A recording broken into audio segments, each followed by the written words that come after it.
मैं ब्रजेश जी सबसे पहले आपके पास आ रहा हूं, क्योंकि मैं इसलिए कह रहा हूं कि स्टेट में तो अपना चलेगा, जिसकी सरकार बनेगी वो खींचतान होगी। बीजेपी के लोग अब ये कहना शुरू कर दिए हैं, देखें कितने दिन चलाते हैं, ये जल्दी टूट जाएगी, इत्यादि इत्यादि।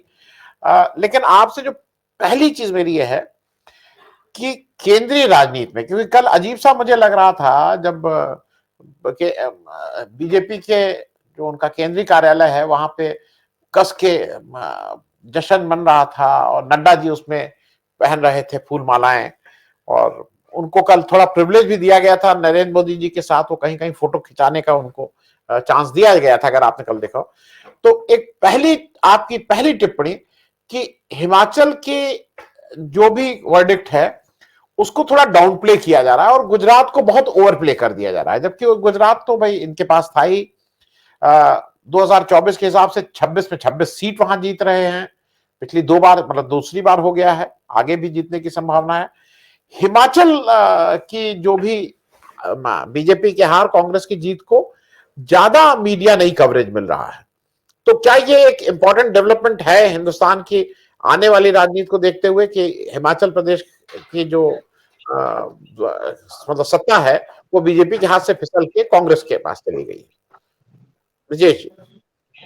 नमस्कार जी। मैं इस मामले में बहुत स्पष्ट मेरा मत है कि बीजेपी के लिए मीडिया क्या कर रही है अभी कोई बहुत मायने नहीं रह गया। ठीक है, देश के बहुत सारे लोगों को अभी थोड़ा बहुत उससे भ्रम पैदा होता है, लेकिन यह गहरे तक एक संदेश चला गया है कि आज का मीडिया बीजेपी का मुखपत्र बना हुआ है। इस मुखपत्र के बाहर भी कुछ खबरें हैं और डिफरेंट सोर्स से जो लोग हैं जानना चाहते हैं और जानने की कोशिश करते हैं।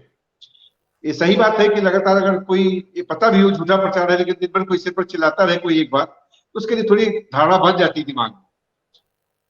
जहां तक गुजरात में कांग्रेस की जीत की बात है, तो मेरा मानना है कि कांग्रेस के लिए संजीवनी है। मैं इसे कई तरीके से देखता हूँ। राजनीतिक रूप से देखता हूँ, जिस तरह से बीजेपी आर्थिक संसाधनों के बूते तमाम चुनाव प्रभावित करती है, और आज की डेट में मैंने देखा कि जो भी चुनाव हो रहे हैं उसमें छत्तीसगढ़ और राजस्थान से कांग्रेस को बहुत मदद मिलती रही है। अब एक तीसरा राज्य हो जाएगा तो कांग्रेस के राष्ट्रीय परिप्रेक्ष्य में काम करने में इन तीनों राज्यों के मुख्यमंत्री और उनके थोड़े बहुत संसाधन मिलकर के कांग्रेस की मदद करेंगे। उस लिहाज से भी जो है धीरे धीरे आइसोलेट कर दिया है बीजेपी ने अपनी पावर सत्ता दिखा करके बाकी सभी दलों को चुनावी चलने के मामले में, वहां भी थोड़ी मदद कांग्रेस को मिलेगी। सबसे बड़ा जो फर्क आएगा, कांग्रेस एक लंबे समय से जिस भी चुनाव में उतरी है हार देखती रही। एक राज्य अपने बूते पर जीत लिया है, सिर्फ अपने बूते पर जीत लिया है, और उसके खाते में 2 से 3 राज्य हो गए हैं।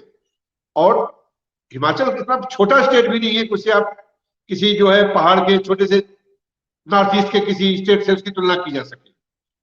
वो अपने आप में एक महत्वपूर्ण स्टेट है और वो एक मैसेज देने के लिए पर्याप्त है कि कांग्रेस को मिटाने वाली जो बात की जा रही थी वो एक दौर है, गुजर जाएगा, कांग्रेस फिर से लौटेगी। यह मैसेज देने में कांग्रेस सफल रही है। अब सवाल है कि इस छोटी सी सफलता को कांग्रेस आगे इस्तेमाल कैसे करती है। इस सफलता से आज की डेट में परसेप्शन का सारा खेल है। बीजेपी जो भी ड्रामा 2 दिन से कर रही है, हार जीतने के पहले से करना शुरू कर दिया कि एमसीडी में उनका मेयर नहीं बनने देंगे, उनका वहां मुख्यमंत्री नहीं बनने देंगे, कितने दिन चला पाएंगे, विधायक बिक जाएंगे, ये सब परसेप्शन की बात। इस परसेप्शन के खिलाफ लड़ने के लिए कांग्रेस को ज्यादा गहरे और ज्यादा उत्साह के साथ काम करना पड़ेगा। लड़ाई बहुत ही मतलब विषम है। कांग्रेस जो एक रेगुलर सिस्टम में चुनाव लड़ती है और भाजपा जो एन केन प्रकार सत्ता हासिल करने के लिए कोशिश करती है, इन दोनों के बीच में जो एक इम्बैलेंस है, इस इम्बैलेंस को ठीक करने के लिए कांग्रेस को काम करना पड़ेगा, इसमें कोई शक नहीं। अब पब्लिक से ज्यादा पार्टी को संगठन के रूप में इकट्ठा होकर के और जो नए दौर का चुनाव का प्रक्रिया है, पैटर्न है, उसके हिसाब से लड़ना पड़ेगा। देखिए, चुनाव जब लड़ा जाता है तो आज की डेट में कम से कम एक युद्ध की तरह लड़ा जा रहा है, और युद्ध में कहा जाता है जीत के मायने होते हैं, आपने तरीके क्या बनाए उसके मायने नहीं होते। हम आज 50 बार बात करते हैं कि तमाम मामलों में देश के लिए कांग्रेस की थ्योरी, नीति और तरीका सब स्वीकार्य है, लेकिन वो चुनाव में चूंकि एक संख्या बल की बात होती है, वहां वो पीछे रह जाती है। वही लोग जो ये बात कर रहे होते हैं, इस परिणाम को देख के निराश हो जाते हैं और खुद से उसी कांग्रेस पर हमला करने लगते हैं कि कांग्रेस ने गलती की, कांग्रेस ने वो गलती की, कांग्रेस ने वो गलती की। तो कांग्रेस को अपने चुनावी फोकस में ये जो संख्या बल की पॉलिटिक्स है, इस पर फोकस करना पड़ेगा और जो इनकी राज्य की इकाइयां हैं उनको ज्यादा संगठित करना पड़ेगा, क्योंकि हिमाचल में ऐसा कांग्रेस ने कुछ नहीं किया है कि उसके सबक लेकर के दूसरे राज्यों में लागू कर पाए। यह जीत जनता ने उनको दी है, कांग्रेस ने हासिल नहीं की है। इसलिए दोनों अंतर को समझना होगा। कांग्रेस के पक्ष में बहुत कुछ काम करने को है, कांग्रेस के स्तर पर बहुत सारी चुनौतियां हैं जिसके लिए उन्हें काम करना है, क्योंकि जरूरी नहीं है कि हिमाचल की जनता की तरह किसी दूसरे प्लेटफॉर्म पर, किसी दूसरे राज्य में पब्लिक इतना सपोर्टिव होकर के इनके साथ आके खड़ी हो जाए कि तमाम कमियों के बावजूद इनको जिता दे। तो जीत हासिल करने के लिए जो जद्दोजहद की जरूरत है वो कांग्रेस को करने की जरूरत है इस समय, और निश्चय ही इनके लोगों को एक मतलब मनोबल बढ़ा है कि हम कोशिश करें तो पब्लिक इस समय जो है वो जो मोदी का आभा मंडल है उससे छिटक रही है, तो हम उसको समेट सकते हैं। पहले एक तो होता है कि अजय मान लेने वाली बात, अब अजयता की बात नहीं है। सवाल है कि आपने उस अजय से दिखने वाले व्यक्ति को हराने के लिए कितनी मुस्तैदी से संघर्ष कर रहे हैं, क्योंकि जो छोटे छोटे दल हैं वो संघर्ष करके जीत हासिल कर रहे हैं इसी अजय पार्टी के खिलाफ। तो अब कांग्रेस जैसी पार्टी अगर अपना संघर्ष का स्तर बढ़ा देगी तो उसकी जीत ज्यादा छोटी पार्टियों की तुलना में ज्यादा आसान होगी बीजेपी के खिलाफ। अब उस लड़ाई के लिए तैयार होने की जरूरत है कांग्रेस को, और हमें लगता है कि जो ये माहौल राहुल गांधी ने बनाया है उसको अब रिजल्ट में कन्वर्ट करने के लिए एक सिस्टम ढालने की जरूरत है जो अपनी टीम को जमीन पर लड़ने के लिए तैयार करे, और सभी राज्यों में पूरे देश भर की बात कर रहा हूं, कांग्रेस को फिर से मुकर होकर के जमीन पर आके काम करने के लिए जरूरत है। और उसके लिए जो पुराना तरीका था कांग्रेस का काम करने का, उससे आगे आना पड़ेगा। इसलिए नहीं कि तरीका गलत था, वो तरीका जिस दौर में था उस दौर के लिए ठीक था, क्योंकि दौर बदल गया है, पीढ़ी बदल गई है, तो उन लोगों के साथ कैसे काम करना है, नई पीढ़ी के साथ कैसे काम करना है, नए दौर में कैसे काम करना है, इस पर इसको बात करने की जरूरत है। जी ब्रजेश जी, इस पे तो आप जवाब दीजिएगा। एक छोटी सी चीज और जोड़ दे रहा हूं, ये जो खतौली और मैनपुरी की या कहीं पे भी जो जीत हुई है, आपको नहीं लगता है कि बड़ी जीत हुई है? क्योंकि 2 लाख लोग कह रहे हैं नेताजी के याद में या उनका। मुझे एक और चीज लगती है, ये थोड़ा लोग जो महंगाई, बेरोजगारी, ये जो समस्याएं हैं, उसका एक तरह से प्रोटेस्ट वोट भी है, इसमें कहीं कोई दो राय नहीं है, ऐसा मुझे लगता है। ब्रजेश जी? नहीं, मुझे लगता है उत्तर प्रदेश में खतौली और जो मैनपुरी की जीत है उसे स्थानीय मुद्दे और स्थानीय इशू ज्यादा प्रभावित किए हैं। उसे बहुत राज्य स्तर पर और किसी नेशनल इशू पे नहीं माना जाना चाहिए। खतौली में जाटों में बेहद नाराजगी है किसान आंदोलन के बाद से, और जिस तरीके से किसान आंदोलन में बेइज्जत किया गया किसानों को, वो जाटों के मन में एक खास तरह के विद्वेष बीजेपी को लेकर पैदा हो गया था। वो आम चुनाव में तो नहीं दिखा पाए क्योंकि वो उस समय बड़े इशू ज्यादा हावी थे, लेकिन जब ये बाई इलेक्शन हुआ, इसमें कायदे से जो थोड़ा सा हवा में उड़ रहे थे जयंत चौधरी जी, ये भी थोड़ा जमीन पे आए। जयंत चौधरी और उसमें अखिलेश यादव दोनों थोड़ा हवा में हो गए जब उत्तर प्रदेश के चुनाव थे, अभी थोड़ा जमीन पे। तो जमीन पे जब आए तो उनका कनेक्ट जो है अपने लोगों से ज्यादा बेहतर हुआ।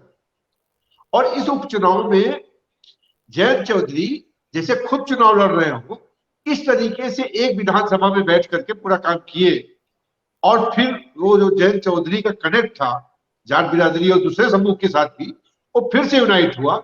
और बीजेपी का जो बांटो और राज करो वाला प्लान था, जो धार्मिक आधार पर लोगों के बीच में विद्वेष पैदा कर दिया था, वो वाइप आउट हो गया पूरी तरह से।